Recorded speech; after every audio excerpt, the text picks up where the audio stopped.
Saudara-saudariku yang terkasih, salam jumpa kembali dalam renungan harian MSC Provinsi Indonesia. Salam dari hati untuk dunia yang baru. Hari-hari ini kita telah memasuki masa penantian, masa Advent, dan hari ini kita ada dalam masa Advent pekan kedua. Tanggal 9 November hari ini, kitab suci berkisah tentang hal-hal menarik yang patut untuk kita renungkan. Setiap manusia pasti pernah mengalami lapar, setiap manusia pasti pernah mengalami haus, setiap manusia pasti pernah mengalami sakit, kekalutan, juga setiap manusia pasti pernah mengalami duka dan derita. Dalam bacaan kitab suci hari ini, dalam bacaan pertama, Nabi Yesaya mengungkapkan sabda Allah yang sangat menarik, bahwa dalam peristiwa-peristiwa hidup kita yang seperti itu, sakit, penyakit, lapar, haus, menderita, dan lain sebagainya, Yesaya menyebutkan yang Maha Kuasalah yang menyelamatkan kita, yang Maha Kuasalah yang menebus kita, yang menjadikan kita mengambil, menjaga, dan memelihara agar kita tetap hidup. Itulah yang dikehendaki Allah, yakni kita tetap hidup. Kita hidup di dunia, tetapi juga nanti kelak kita hidup kekal di surga. Dan bagaimana kita menuju kepada hidup kekal di surga? Yesus dalam bacaan Injil menampilkan kepada kita seorang tokoh besar dalam kitab suci antara perjanjian lama dan perjanjian baru, yakni Yohanes Pembaptis, orang yang mempersiapkan jalan atau orang yang mempersiapkan kedatangan dan kehadiran Kristus Yesus di tengah dunia. Yohanes Pembaptis dikatakan oleh Yesus sebagai orang yang besar. Tidak ada orang yang lebih besar yang pernah dilahirkan di dunia ini selain Yohanes Pembaptis. Saya merasa kata-kata Yesus ini maknanya begitu dalam.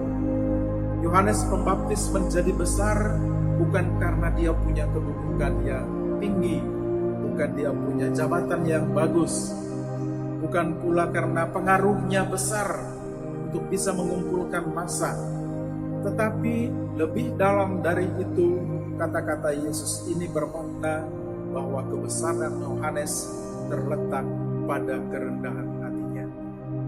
Kebesaran Yohanes terletak pada kemampuan, keberanian untuk mengatakan yang benar. Kebesaran Yohanes adalah kebesaran di mana Yohanes mampu mengatakan yang salah, lalu memperbaiki yang salah ini menjadi benar.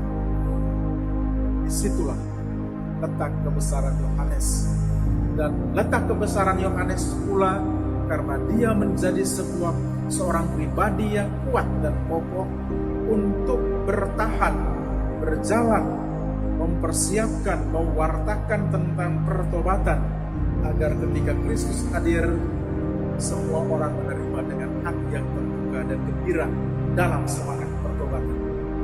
Dan ini menjadi hal yang bagus untuk menjadi inspirasi bagi kita bahwa masa Advent ini adalah masa penuh pengharapan.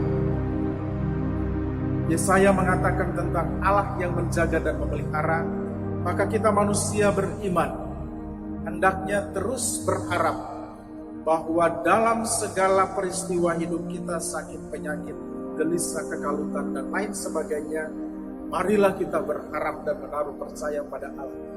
Dialah penebus kita, dialah penyelamat kita. Dan yang kedua, lebih dari itu, pengharapan kita harus dikokohkan pula dengan doa kita. Advent menjadi jalan permenungan untuk mempersiapkan kedatangan Kristus dalam semangat doa. Harapan kita akan keselamatan ditopang oleh doa kita.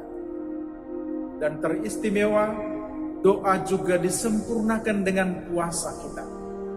Yohanes dalam karya penyelamatan atau karya pewartaan tentang pertobatan, ia masuk pula dalam semangat puasa yang memampukan dia untuk menahan setiap godaan, memampukan dia untuk mampu berkata yang benar karena keheningan batin doa dan puasa menguatkan dia.